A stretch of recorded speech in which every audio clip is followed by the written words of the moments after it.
My name is Alyssa Vinson, and I'm the residential horticulture agent at the Manatee County IFAS Extension Office here in Palmetto, Florida. We're going to be talking about pollinator gardening and how you can set up your own pollinator garden at home.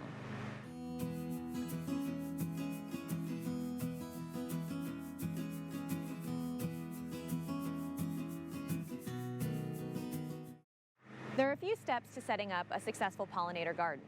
You really want to think about a few specific considerations, such as how much light do you have, whether or not there is available irrigation, what kind of soil you have, and what types of pollinators you're interested in bringing to your landscape. When you're selecting for pollinators, you want to make sure that you're providing not only nectar plants, but also host plants, as well as suitable habitat for reproduction.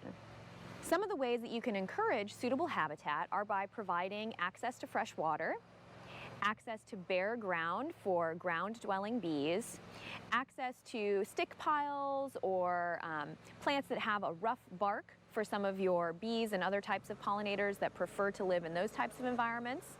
After you've found the right plant for the right place in your yard, the important thing to think about next is encouraging a wide host of pollinators by having a variety of sizes, shapes, and colors. It's important to have complexity in your landscape in order for you to invite many different kinds of pollinators, not just butterflies and bees, but other types of insects as well. So here we have this red flowered plant, which is actually a native plant. It's called Salvia coccinea, and it's going to attract a lot of different kinds of bees to your landscape. It will attract butterflies as well. I even saw a hummingbird once visiting a Salvia coccinea plant. Once you have planted Salvia coccinea in your yard, you're going to end up with it everywhere. It reseeds like a champ. So just be prepared that if you do plant this, you're going to have it forever. Now, when you're going to plant your plant, you're going to kind of initially site out a good location, right? You want to make sure that it's not too close to other plants, that it's close to your irrigation, and that the ground is suitable for digging, like not underneath an oak tree with lots of roots where it's going to be really difficult for you to get a good sized hole for your plant.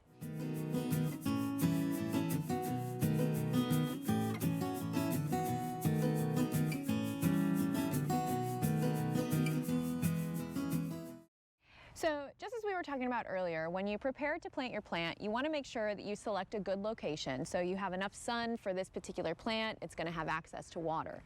You're also going to want to make sure that the hole that you've dug is approximately a third bigger than the size of the pot that you have. And that's because you want the soil to be nice and loose so that the roots have a chance to grow out into the soil.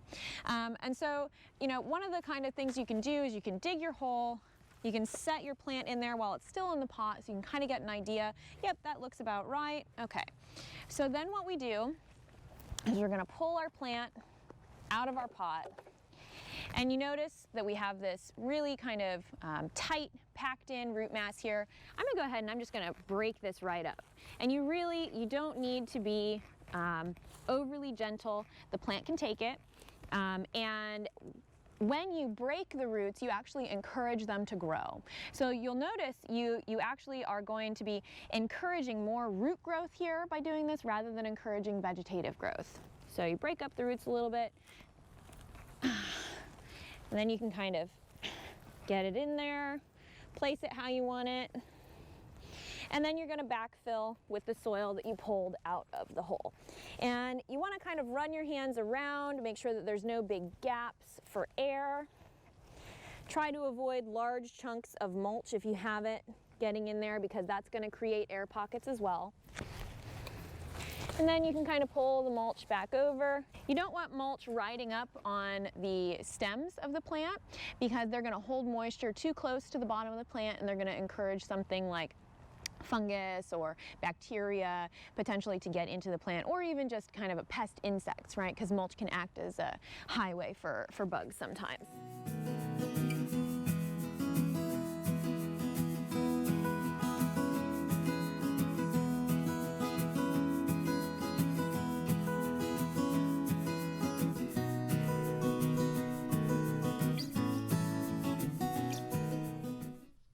One thing that you definitely don't want to do is you don't want to go back and like stomp on the soil around the plant. That's going to cause a lot of compaction to the soil. You don't need to do that. It's going to settle naturally on its own. Really the best thing to do is just make sure that you don't have a lot of big air pockets when you're getting the plant into the soil. And then water it. And ideally you're going to water right where the roots are.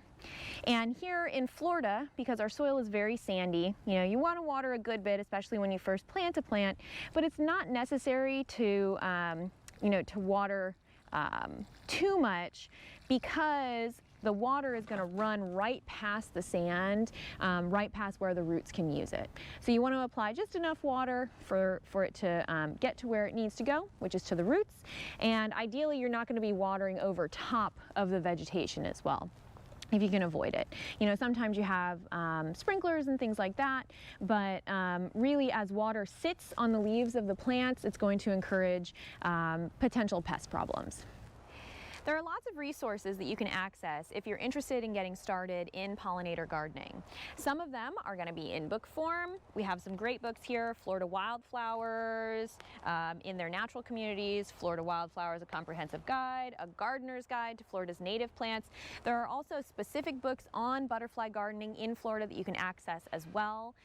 Or you can type into your search bar IFAS, butterfly gardening, that's IFAS and butterfly gardening, and you'll get a ton of resources from the University of Florida.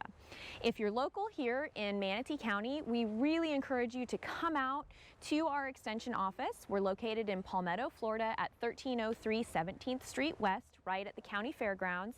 You can come into our office, and we have a Master Gardener volunteer run plant clinic where you can ask any questions related to the landscape. If you come in and ask about butterfly gardening, be prepared to have somebody walk you out into our butterfly garden, walk you around, talk to you about the plants that you can plant, and really provide you with a lot of great resources. Our Master Gardener volunteers, we have over 100 of them, and they provide over 10,000 hours every year of service to the community. So that's really what they're here for. They love to do it. And if they don't know the answer, then they're going to come find me, and I'm going to talk to you as well. And I'm happy to do that, and I look forward to helping you with any problems you might have. Thank you so much for joining us today to talk about butterfly gardening. We look forward to helping you here at the UF IFAS Extension Office in Manatee County.